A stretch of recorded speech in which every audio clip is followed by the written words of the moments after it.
ابو بصیر رضی اللہ تعالیٰ عنہ قریبی فتح کے آنے سے پہلے مکہ سے بھاگ کے ابو بصیر رضی اللہ تعالیٰ عنہ آ گیا۔ صلح حدیبیہ کی شرائط لکھتے سمے جیسے ابو جندل رضی اللہ تعالیٰ عنہ کو مکہ سے بیڑیوں میں گھسیٹتے ہوئے واپس مکہ جانے پہ مجبور کر دیا تھا، ویسی ہی ایک صورت پھر بن گئی۔ مسلمان ابو بصیر رضی اللہ تعالیٰ عنہ کے مکے کی قید سے بھاگ آنے پہ خوش ہوئے، خوشی سے اسے گلے ملنے لگے، اندر سے ڈریں کہ دیکھیں آقا صلی اللہ علیہ وآلہ وسلم کیا فیصلہ کرتے۔ اتنے میں مکہ کی طرف سے 2 آدمی ابو بصیر رضی اللہ تعالیٰ عنہ کو لینے پہنچ گئے۔ وہ سیدھے مسجد نبوی میں آقا صلی اللہ علیہ وآلہ وسلم کی حضور پہنچے۔ لوگ ڈر گئے۔ آقا صلی اللہ علیہ وآلہ وسلم تو ہر معاہدے کی پاسداری کرتے، وہی ہوا۔ مکے سے ابو بصیر رضی اللہ تعالیٰ عنہ کو لینے آئے دونوں مشرک بولے، معاہدے کے مطابق یہ یہاں نہیں رہ سکتا۔ آقا صلی اللہ علیہ وآلہ وسلم نے کہا درست کہتے ہو، لے جاؤ اسے۔ ابو بصیر رضی اللہ تعالیٰ عنہ کو مشرکوں کے حوالے کر دیا۔ وہ بہت رویا، پیٹا، چیخا، بلبلایا، مگر مجبور تھا۔ آقا صلی اللہ علیہ وآلہ وسلم نے اسے تسلی دی اور صبر کی تلقین کی۔ فرمایا امید رکھو ان قریب اللہ تمہارے لیے کشادگی اور نجات کی راہ پیدا کر دے گا۔ ابو بصیر رضی اللہ تعالیٰ عنہ دکھی دل کے ساتھ لینے آئے دونوں کے ساتھ چلا گیا۔ دل اس کا ٹوٹا ہوا، آنکھیں لال، اندر من میں آگ۔ راہ میں مدینے سے ذرا باہر ذوالحلیفہ کے مقام پر وہ تینوں رکے۔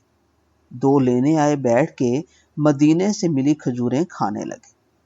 ابو بصیر رضی اللہ تعالیٰ عنہ نے انہیں باتوں میں الجھا لیا۔ ایک سے بولا واہ تیری تلوار کیسی شاندار ہے، کہاں سے بنوائی؟ وہ کھجوروں کے مزے میں لگا تھا، شیخیاں بگھارنے لگا، میرے جیسی تلوار رکھ کون سکتا ہے، کیا بات ہے، واقعی ذرا دکھاؤ۔ ابو بصیر رضی اللہ تعالیٰ عنہ نے تلوار کو ہاتھ میں لے کر خوب اس کی تعریف کی، اس کی تیز دھار پہ انگلی پھیری، اس کی لچک لہرا کے اسے سراہا اور پھر گھما کے ایک وار کیا۔ مشرک کا گلا کھجوریں حلق میں لیے کھجور کی گٹھلی سمیت کٹ گیا۔ دوسرا مکے کا قریشی خوف سے لرزا اور بھاگ کھڑا ہوا۔ اب ابو بصیر تلوار پکڑے دوسرے کے پیچھے، دوسرا آگے۔ مکہ دور تھا، وہ پناہ لینے کے لیے مدینے آ گیا۔ اسے پتا تھا مدینے کا آقا صلی اللہ علیہ وآلہ وسلم ظلم نہیں ہونے دیتا، ہر پناہ مانگنے والے کو پناہ دیتا ہے۔ تھر تھراتا کانپتا وہ مشرک آقا صلی اللہ علیہ وآلہ وسلم کی حضور پہنچ گیا، ساری کہانی سنائی۔ بولا حضور جان بخشی کروائیے، یہ مجھے بھی مار دے گا۔ ابو بصیر رضی اللہ تعالیٰ عنہ بولے آقا آپ نے معاہدے کے مطابق عمل کیا، مجھے لوٹا دیا، اب اللہ نے مجھے نجات دی ہے آپ کی دعا سے، اب نہ مجھے لوٹائیے۔ آقا صلی اللہ علیہ وآلہ وسلم حیران، فرمایا اسے اگر کوئی ساتھی مل جائے تو یہ جنگ کی آگ بھڑکا سکتا ہے۔ ابو بصیر رضی اللہ تعالیٰ عنہ اشارہ سمجھ گئے، اسے پتا تھا معاہدے کی خلاف ورزی آقا صلی اللہ علیہ وآلہ وسلم کبھی نہیں کریں گے۔ اللہ کی زمین وسیع ہے اور ساتھی اب ضروری ہے۔ ابو بصیر رضی اللہ تعالیٰ عنہ مدینے سے نکل گیا، تلوار ساتھ، وہ بھی شاندار تلوار۔ مکے نہیں گیا، مکہ اور مدینہ کے درمیان ساحلی تجارتی راستے پہ جا بیٹھا۔ چند دوست اور ساتھ مل گئے۔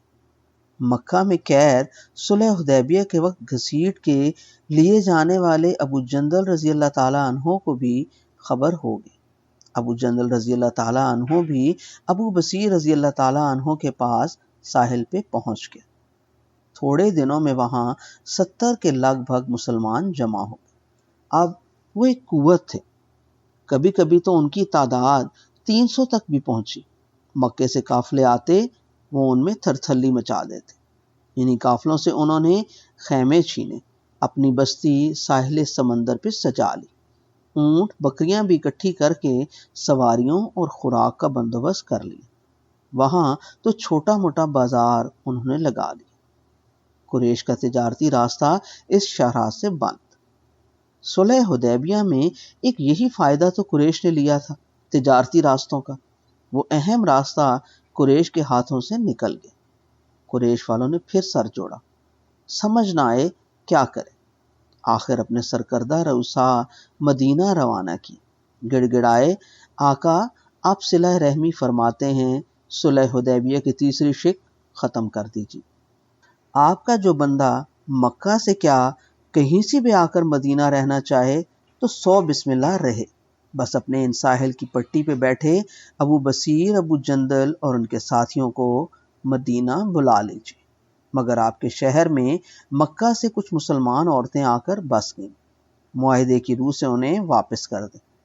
عورتوں والی بات تو آقا صلی اللہ علیہ وآلہ وسلم نے فوراً رد کر دی کہ معاہدے میں لفظ رجل لکھا گیا جس کے معنی ہے مرد، وہ تو واپس نہیں بھیج سکتے۔ ہاں شک برقرار رکھنی ہے تو ابو بصیر اور ابو جندل اپنے ساتھیوں کے ساتھ جہاں ہیں رہنے دیتے ہیں، یہ تو معاہدے کے مطابق ہے۔ وہ پھر گڑ گڑائے، معاہدے کی تیسری شق ختم، آپ انہیں بلا لیں۔ آقا صلی اللہ علیہ وآلہ وسلم نے ساحل کی پٹی پہ بیٹھے ابو بصیر رضی اللہ تعالیٰ عنہ کو خط لکھ دیا کہ پابندی ختم ہو گئی، یہ غریب الوطنی چھوڑ دو، آ جاؤ مدینے۔ خدا کے کام خدا جانتا ہے۔ ادھر ابو بصیر رضی اللہ تعالیٰ عنہ کو آقا صلی اللہ علیہ وآلہ وسلم کا خط مبارک ملا، پڑھا، آنکھوں سے آنسو، دل کی دھڑکن بے ترتیب۔ پتہ نہیں وہ پہلے سے بیمار تھے کہ آقا صلی اللہ علیہ وآلہ وسلم کے خط کو اپنے نام محبت سے لکھا دیکھا تو خوشی سے دل کی کوئی شریان پھٹ گئی، آنکھوں سے آنسو ہی نہ رکے۔ میرے آقا صلی اللہ علیہ وآلہ وسلم نے بلا لیا مجھ کو، میرا بلاوا آ گیا آقا صلی اللہ علیہ وآلہ وسلم کے شہر مدینہ سے۔ آقا صلی اللہ علیہ وآلہ وسلم میرے منتظر ہیں، کتنے دن کی راہ ہے پتہ نہیں۔ وہ کیا کیا سوچتا رہا۔ خط مبارک کو آنکھوں پہ رکھا، پلکوں سے چوما، بلبلاتے بچے کی طرح آقا صلی اللہ علیہ وآلہ وسلم کا خط سینے پہ رکھ کے سینے میں ایک زور سے سانس بھرا، پھر وہ سانس اس کے جسم سے باہر آیا ہی نہیں۔